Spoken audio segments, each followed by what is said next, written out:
Good morning student. मैं सुमित शर्मा आज की क्लास के साथ, आज की वीडियो के साथ, आज की वीडियो में class 12th chapter number 7 differentiation के बारे में बात करेंगे।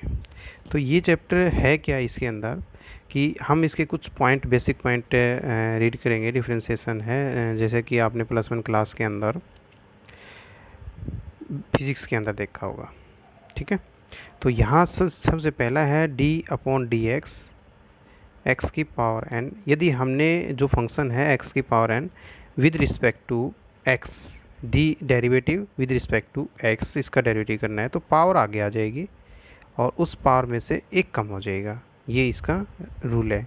ऐसे ही सेकंड जो है d/dx ax प्लस b की पावर n, सेम कहानी यहाँ पे लिखेंगे हम, पावर आगे ax प्लस b पावर में से एक कम इनटू जो फंक्शन है हमारा ax, उसके साथ जो कोफिशिएंट है उसको आगे इनटू में लिख देंगे। ओके। ऐसे ही थर्ड है derivative with respect to x sine of x। Trigonometric function है तो साइन का क्या हो जाएगा, कॉस ऑफ x।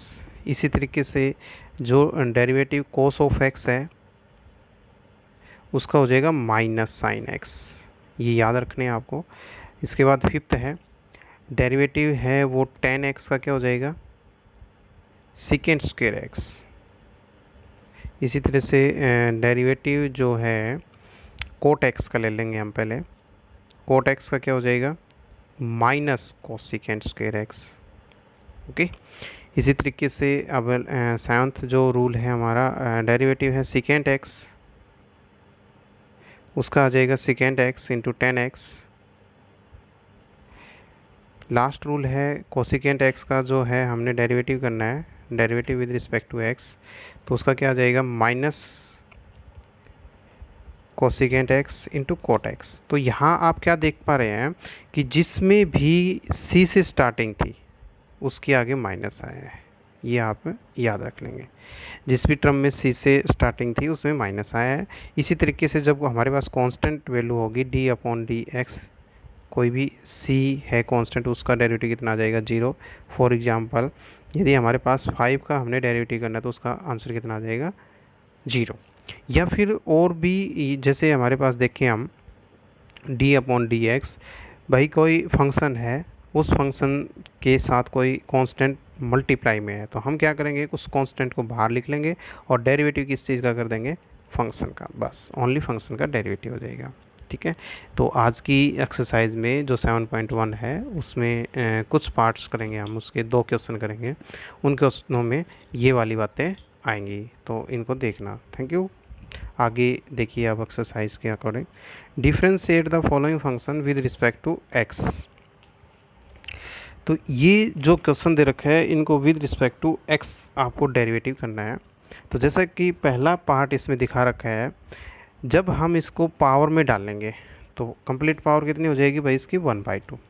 फिर ये u के अकॉर्डिंग इसके एक बार लेट करके u करके मान करके करेंगे तो पावर आगे आ जाएगी, पावर में से कम होगा तो मतलब क्या हो जाएगा, 1/2 है, 1 में से 1 कम करेंगे तो -1/2, 1/2 का नीचे लिख देंगे। तो ये du/dx हो गया हमारे पास। ओके।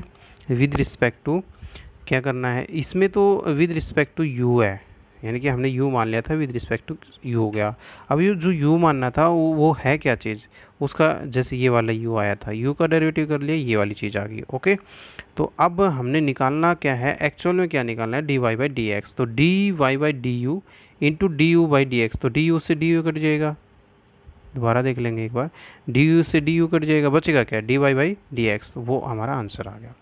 नेक्स्ट पार्ट हमने क्या किया, x का डेरिवेटिव किया, डायरेक्ट 1 आ गया, इसका डेरिवेटिव करना है तो इसको u मान करके कर लेंगे। जैसे अंदर वाली टर्म को u मान लिया, पावर 1/2 होगी, एक पावर कम करवा दिए, आगे पावर लेके आए, जैसे एक पावर कम करवा दिए, डेरिवेटिव हो गया du/dx हो गया। यहाँ पे देखिए अब ये पावर इसको सोल्व किया तो एक पावर कम करवाने के बाद ये वाली चीज़ बन गई। अब सिर्फ ये जो du/dx है u मानना था हमने, इसका डेरिवेटिव करना है। इसका डेरिवेटिव करेंगे तो जैसे x की पावर 3 - 1 का डेरिवेटिव करेंगे 3 आगे आ जाएगा, एक पावर कम हो जाएगी, -0 लिखने की जरूरत नहीं है, तो 3x² आ जाएगा, मल्टीप्लाई करवा देंगे, सिंपल कर रखा है। इसी तरीके से ये वाला करना है आपको, ठीक है। फिफ्थ पार्ट में क्या दे रखा है, जैसे फिफ्थ पार्ट दे रखा है आपको, तो फिफ्थ पार्ट के अंदर सबसे पहले आप जो डिनोमिनेटर है उसको ऊपर लेके चले जाएंगे, माइनस करवा लेंगे उसकी पावर को, और उसको यू मान लेंगे, यू के हिसाब से ये सॉल्व करेंगे, ठीक है। एक बार इनको आप ट्राई करके देखना। सेकेंड क्वेश्चन क्या है, डिफरेंशिएट है लेकिन प्रोडक्ट में आ गया भाई, ये प्रोडक्ट रूल लगाना है हमें। तो एक प्रोडक्ट रूल होता है u इंटू वी, तो u का अलग से डेरिवेटिव कर देंगे, v का अलग से डेरिवेटिव कर देंगे, फिर उनको जब प्रोडक्ट रूल में डालेंगे तो वो प्रोडक्ट रूल हमारा क्या है वो चीज़ आपको देखनी है। एक डिविडेंड रूल होता है, वो डिविडेंड रूल भी अप्लाई करते हैं हम यहाँ पे।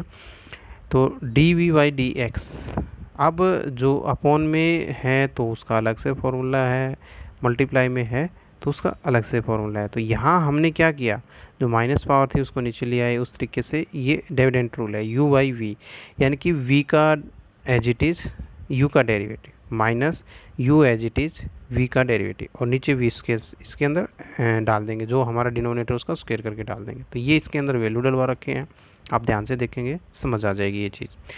इसके बाद ये जो क्वेश्चन है हमारा dy/dx यहाँ पे निकालना है, तो सेम हम u इंटू वी अप्लाई करेंगे, यानी कि पहला एज इट इज़ दूसरे वाले का डेरिवेटिव प्लस का साइन, दूसरे वाला एज इट इज़ पहले वाले का डेरिवेटिव। आप डेरिवेटिव कर चुके हैं, माइनस की पावर है तो कैसे करना होगा, प्लस की पावर है तो कैसे करना होगा, माइनस की है तो पावर को आगे ले आएंगे, जैसे फॉर एग्जांपल इसमें है -2 को आगे ले आए, 4x + 3 पावर को एक कम करवा दिया, फिर इसके अंदर का जो बचा हुआ है उसका डेरिवेटिव करेंगे, फिर आगे जो है इस पार्ट को एज इट इज़ रखना है। इस पार्ट में आपने -1 को आगे लिया है, 2x - 3 को की पावर 2 हो गई, 2x - 3 का फिर डेरिवेटिव करना है। अब नेक्स्ट स्टेप में क्या है, यहाँ से जो -2 था वो आगे लिया है, इसको -1 के हिसाब से, इसको -1 के हिसाब से लिख दिया। जो इस टर्म्स का डेरिवेटिव करना था वो कितना आ गया 4, आगे है प्लस, लेकिन इस -1 की वजह से माइनस लगा दिया, ये एज इट इज़ लिखा गया, ये एज इट इज़ लिखा गया, इसका डेरिवेटिव कितना आ गया 2। अब इसको सिंप्लीफाई करना है, ठीक है। तो मे भी आपको समझ में आया होगा। थर्ड पार्ट है डिनोमिनेटर, u/v, तो v का स्क्वायर यानी कि डिनोमिनेटर का square, denominator as it is numerator का derivative minus numerator as it is denominator का डेरिवेटिव। आप इसको दूसरी भाषा में कहें, ये वाली बात याद रखनी पड़ेगी, डिनोमिनेटर का स्क्वायर यानी कि v का स्क्वायर, और नीचे वाला एज इट इज़ ऊपर वाले का डेरिवेटिव। अब माइनस का साइन, जिसका डेरिवेटिव हो चुका है वो तो एज इट इज़ करना है, और जिसका डेरिवेटिव नहीं हुआ है उसको डेरिवेटिव में डालना है। ओके, सेम कहानी है, सेम प्रोसीजर है, आप ट्राई करके देखेंगे एक बार। तो ये बेसिक्स से 2 क्वेश्चन हैं, आप इनको ट्राई करेंगे। आशा करता हूँ कि आपको समझ में भी आएंगे, ना समझ में आए तो कमेंट बॉक्स में डालें ज़रूर। Thank you, have a nice.